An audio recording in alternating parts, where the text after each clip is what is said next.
Les vraies voix sur Sud Radio avec Corinne Tapiro, Didier Testo, Pierre-Yves Martin. On poursuit le tour de table de l'actualité. Ce jeudi 28 juillet, aujourd'hui donc, la Terre a atteint son jour du dépassement. Ce jeudi, l'humanité a consommé l'ensemble des ressources naturelles que la Terre est capable de renouveler en un an. Bonsoir Guiraud Guibert. Bonsoir. Bonsoir à vous, fondateur, président de la Fabrique écologique. Première cause du dépassement, notre empreinte carbone, évidemment, soit la quantité de gaz à effet de serre que les activités humaines génèrent. Et alors, il y a quelques années, ce jour du dépassement, c'était plutôt fin décembre, Guiraud Guibert.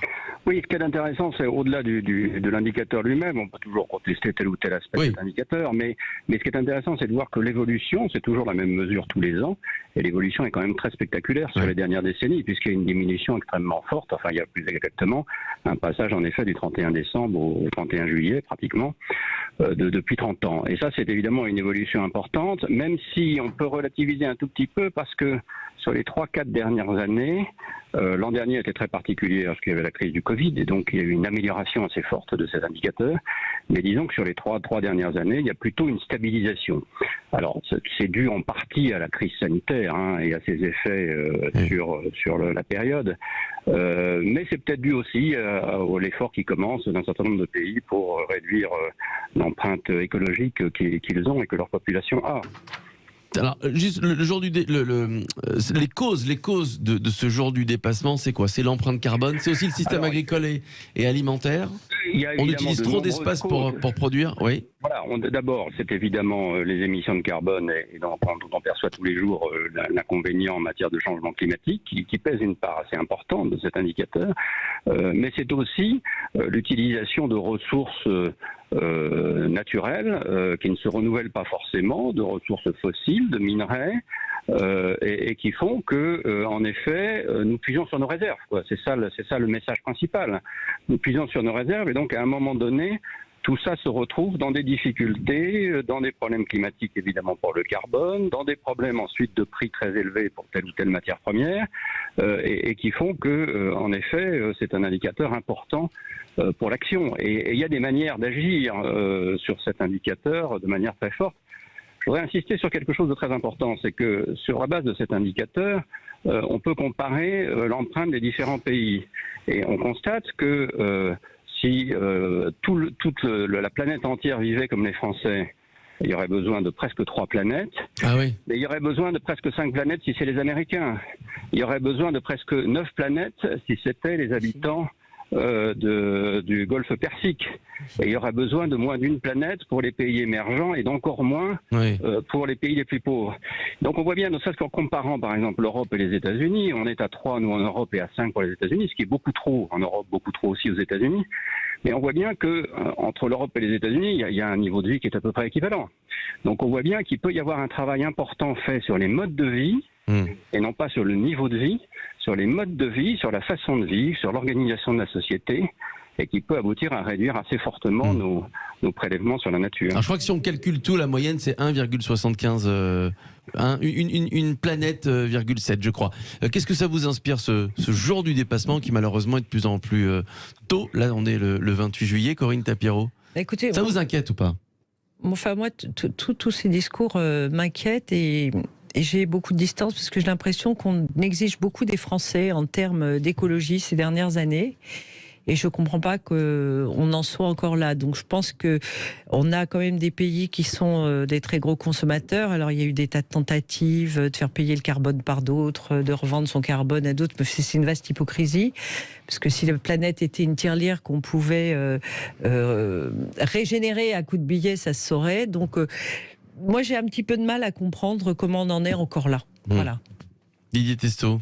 Oui, le sujet, ce sujet-là, l'évolution, faut regarder en fait qui est responsable. Enfin, là, on a parlé effectivement il a parlé des États-Unis, mais si on regarde la Chine avec le charbon, par exemple, il y a des acteurs incontournables. Et là, la mauvaise nouvelle, on va dire, au-delà de cette date. Alors en 78, c'était le 9 novembre, c'était Nicolas Hulot qui disait ça à l'époque, qui rappelait ça quand il était ministre. Donc, mais quand on regarde ces sujets-là et ce qui est en train de se passer avec la guerre en Ukraine, qu'est-ce qu'on est en train de faire là aujourd'hui dans l'urgence cette crise mondiale, on est en train de remettre du gaz un peu partout, le pétrole de schiste américain qui passe, et en fait on est en train de, pendant au moins les prochaines années, je ne sais pas quelle est la durée, en fonction de la durée de ce conflit, personne ne sait quand ça va finir, on est en train et les Chinois vont remettre du charbon, parce que le sujet aussi, c'est par exemple, si les Chinois n'utilisent pas de charbon, ça veut dire qu'un certain nombre d'usines chinoises ne fonctionnent pas, et que donc nous, occidentaux, n'avons pas les t-shirts et un certain nombre de sujets qui viennent de là. Et les États-Unis, ça fait combien d'années vous savez, quand on voyait ces belles américaines qui consommaient 20 litres au 100,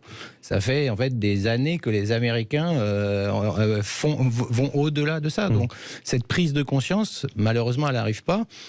Parce que les politiques, ils sont élus pour 4 ans, ils sont élus pour 5 ans, et il n'y en a aucun qui arrive aujourd'hui à se dire « Ok, je ne bosse pas juste pour 5 ans, je vais bosser pour la génération d'après, et on va essayer ensemble de regarder. » Là, on voit les COP21. Et ils se disent qu'il y aura toujours un autre président après eux qui feront le boulot. L'histoire, c'est que l'écologie ne doit pas être politique, elle doit transcender les partis politiques. L'écologie qu'on a aujourd'hui, ce n'est pas de l'écologie, c'est de l'escrologie. Il y a effectivement un sujet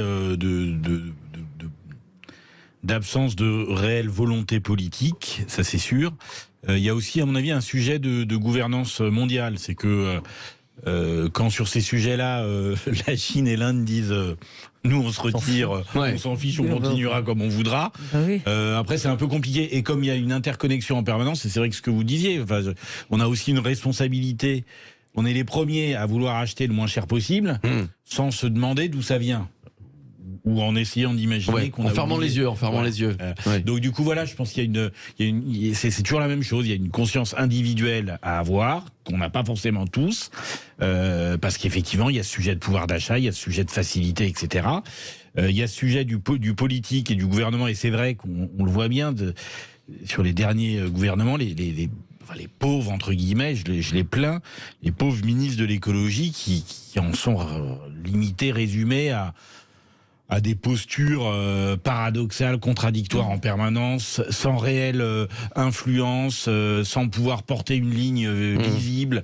Donc du coup, ils servent pas à grand-chose. Et j'ai vraiment l'impression qu'à chaque fois, et quels que soient les profils de ces ministres, et quel que soit leur bord, c'est pas le sujet, ils se butent contre une réalité budgétaire, une réalité politique qui fait que... J'aimerais bien avoir la réaction de Guéraud Guibert sur ce que dit Pierre-Yves Martin, qui est très intéressant, la difficulté de ces ministres écolos, qui ont en charge le ministère de l'écologie, et puis juste après, vous parlez du comportement à adopter pour que la planète aille mieux, qu'on n'utilise pas toutes les ressources, et j'aurais aimé connaître quel serait le bon comportement, en tout cas le comportement idéal au quotidien de ceux qui nous écoutent, Guéraud Guibert. Oui, non, je crois qu'il y a un sujet très concret d'actualité qui illustre tout à fait ce qui vient d'être dit. C'est les aides au pouvoir d'achat qui viennent d'être décidées.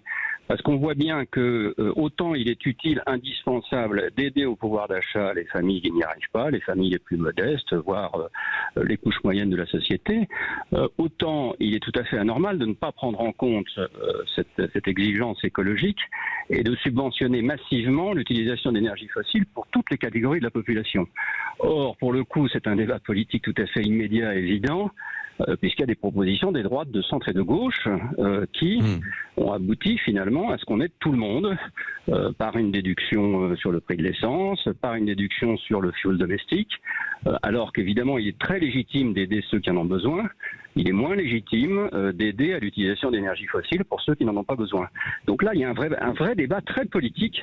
Et moi, je pense en effet que l'écologie, elle doit être prise en charge par l'ensemble des partis politiques, mais elle s'incarne ensuite dans des débats qui finalement sont très politiques.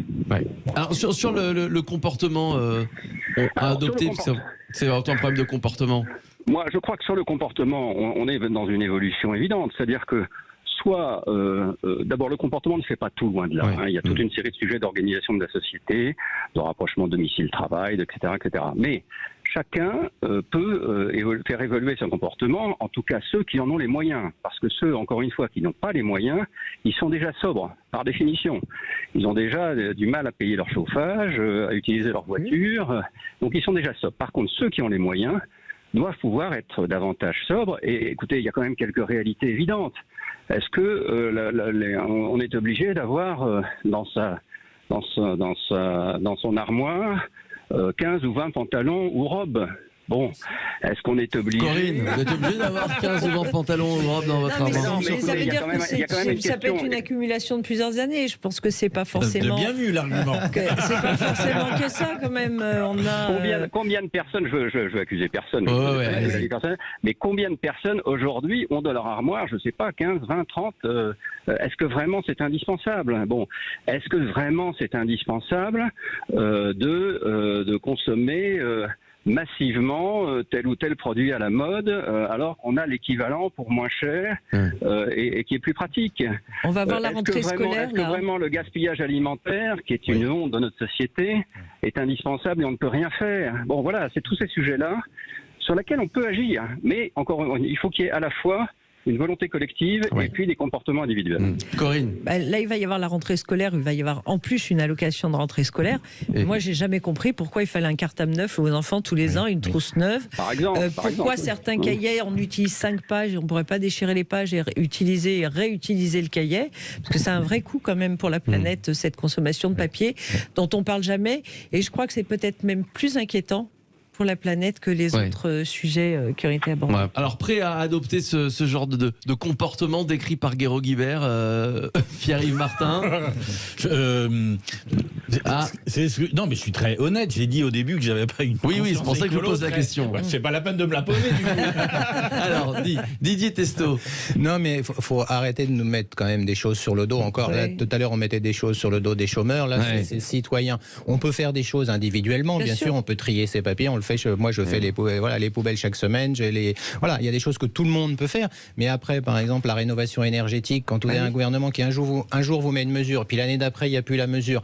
Par exemple, c'est un truc complètement débile. C'est soit on fait une rénovation énergétique de tous ces bâtiments-là. Les panneaux solaires, par exemple, alors, ils sont made in China, c'est dommage. On aurait pu essayer de faire quelque chose en Europe et puis de se dire qu'au sud de la Loire, peut-être qu'une nouvelle maison devait avoir, par exemple, des panneaux solaires. Vous avez dans d'autres pays du sud, vous avez des bonbonnes d'eau qui sont sur le toit. L'eau chaude, elle est là, elle est liée au solaire. Nous, on a attendu, parce que finalement, consommer de l'argent, vous savez, avec les fameux radiateurs, comme on appelle les grille-pains, les vieux radiateurs. Aujourd'hui, on dit mince, il faut peut-être qu'on économise. Mais c'est pas que le citoyen, c'est l'État qui fait ses premières économies, c'est l'État qui donne des mesures où on se dit ok, je vais aller faire la rénovation de la maison. Là, je vous donne un exemple d'un voisin qui a rénové sa maison aujourd'hui. Il a bien fait. Avec le prix du gaz de cet hiver, il a bien fait de faire sa rénovation. Mais par exemple, les logements d'un mot, les logements dits sociaux, il y a plusieurs années, tout était électrique parce qu'il fallait aider EDF qui avait une surconsommation. Il y a un conflit d'intérêts. C'est complètement incohérent, quoi.